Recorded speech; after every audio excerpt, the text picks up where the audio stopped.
In our society daw, there is no way but up.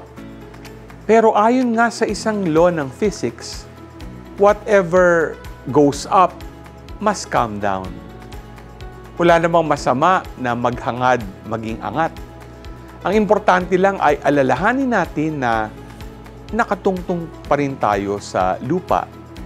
Tulad sa gospel natin ngayon, sinabi ni Lord sa mga naghahangad ng places of honor, "For everyone who exalts himself will be humbled, but the one who humbles himself will be exalted."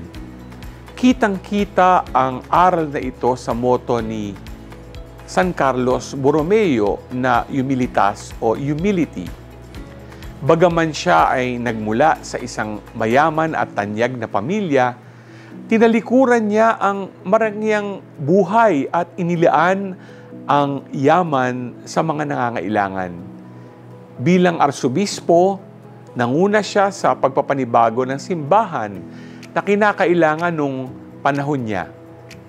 Masigasig niyang pinabuti ang paghubog ng mga pari at nagpapari. Yan ang halimbawang iniwan sa atin ni San Carlos. Sa kaharian ng Diyos, there is no other way but humbling ourselves to serve our brothers and sisters.